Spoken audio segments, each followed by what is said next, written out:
दोस्तों, आज की कहानी है किन्नर बनी अफसर। कहानी पसंद आए तो वीडियो को लाइक एवं सब्सक्राइब कीजिएगा। बीरा आसनसोल स्टेशन पहुंची, जहां किन्नरों की हेड से उसकी मुलाकात हुई। उसने खाना खिलाया, प्यार से बातें की और ट्रेन में ही गाने गाकर लोगों से पैसा वसूलने का हुनर सिखाया। आज भी बीरा के माँ बाप को भजन सिंह चेताने आए थे, तुम अपनी बेटी को संभाल कर रखो, नहीं तो मैं उसके हाथ पैर तोड़ दूंगा। हर रोज बीरा किसी न किसी लड़के से झगड़ा कर लेती थी। गांव के लड़के बीरा को हमेशा छेड़ा करते थे, तुम लड़के जैसी लगती हो, लेकिन तुम्हारी आवाज़ लड़की जैसी है, एक पप्पी नहीं दोगी। कोई लड़का बीरा के गाल को पकड़ लेता तो कोई मौका मिलते ही उसकी छाती को भी। बीरा कभी बर्दाश्त नहीं करती और मारपीट पर उतारू हो जाती। स्कूल, गली मोहल्ले, खेत खलियान, खेत के मैदान, बीरा को हर रोज इन समस्याओं से जूझना पड़ता था। धीरे धीरे गांव में यह प्रचार होने लगा कि बीरा किन्नर है। इसी बीच बीरा की मां की मौत हो गई। अब तो बीरा की परेशानियों को दुनिया में समझने वाला भी कोई नहीं रहा। बीरा की माँ उसे एक लड़की की तरह जिंदगी जीने का सलीका सिखाने आई थी। खाना बनाना, बर्तन धोना, लड़की की तरह श्रृंगार करना, सब कुछ उसने अपनी माँ से सीखा था। बीरा के पिता को लोग चिढ़ाने लगे, खुलेआम मजाक उड़ाने लगे, तेरी बेटी किन्नर है, इसने तो गांव की नाक कटवा दी है। आज तक इस गांव में कोई किन्नर पैदा नहीं हुआ है। बीरा के पिता का भी बर्ताव बदलने लगा। जैसे जैसे बीरा के कदम जवानी की तरफ बढ़ने लगे, गांव के लड़के उसकी तरफ खींचने लगे और मौका मिलते ही और ज़्यादा छेड़ने लगे। बीरा इन हरकतों से तंग आ चुकी थी। एक दिन बीरा के पिता ने कहा, तुम घर से निकल जाओ, रोज रोज के झगड़ों से मैं तंग आ चुका हूँ। बीरा भी अपने परिवार वालों का रूप देखकर घर से निकल गई और बिना मंजिल के एक ट्रेन पकड़ ली। उसे मालूम नहीं था कि कहाँ जाना है। बीरा आसनसोल स्टेशन पहुंची, जहां किन्नरों की हेड से उसकी मुलाकात हुई।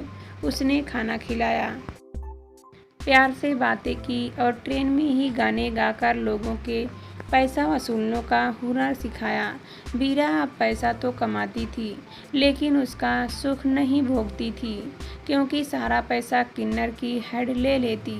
वह 4 महीने तक आसनसोल में रही। वह वहाँ की जिंदगी से भी तंग आ चुकी थी। एक दिन किसी को बिना बताए बीरा पटना चली आई। वहाँ उसकी रेशमा नामक समाज सेवी किन्नर से मुलाकात हुई। रेशमा ने बीरा की दर्द को समझने की कोशिश की। बीरा पढ़ना चाहती थी। रेशमा ने उसका बीए में दाखिला करा दिया। वह मन लगाकर पढ़ने लगी। अपना खर्च निकालने के लिए वह शादी, ब्याह और पूर्व त्योहार के मौके पर ऑर्केस्ट्रा में नाच गाने का काम भी करने लगी। बीए करने के बाद बीरा ने कोचिंग की और बीपीएससी की तैयारी करने लगी। पहली बार में वह नाकाम हुई, पर दूसरी बार बीपीएससी पास कर गई। उसकी बहाली बीडीओ के पद पर हुई। उसकी खुशी का ठिकाना नहीं रहा। उसने अपने साथियों को जमकर पार्टी दी। बीरा के पिता को जब गांव वालों ने मालूम हुआ तो उन्हें यकीन ही नहीं हो रहा था कि जिसे हुए और गांव वाले हिकारत की नज़र से देखते थे, वह बीरा पढ़ लिख कर अफसर बन जाएगी। गांव वालों द्वारा यह सूचना भी उन्हें चिढ़ाने जैसी ही लगी, पर उनके गांव का ही एक लड़का बीरा से मिलवाने के लिए उन्हें ब्लैक दफ्तर ले गया। पिता को गलती का एहसास हुआ। बीरा ने अपने पिता से गांव का हालचाल पूछा और यह भी बोली, पिताजी, अब आपको गांव के लोग यह कहकर नीचा नहीं दिखाएंगे कि आपकी बेटी किन्नर है। बीरा ने यह भी पूछा कि गांव की मुख्य समस्या क्या है। पिता ने कहा, गांव में स्कूल नहीं है। बीरा ने अपने पैसों से गांव में स्कूल खुलवाने का वादा किया।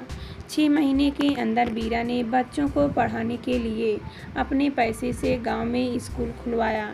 जहां गांव के बच्चे मुफ्त में पढ़ने लगे। गांव वालों ने बीरा से माफ़ी मांगते हुए उसे सम्मानित किया। सम्मान समारोह में लोगों ने यही कहा कि उनके गांव में आज तक कोई ऐसा लड़का या लड़की नहीं पैदा हुई जो हमारे गांव का नाम रोशन कर सके। बीरा ने इस गांव का मान सम्मान बढ़ाया है।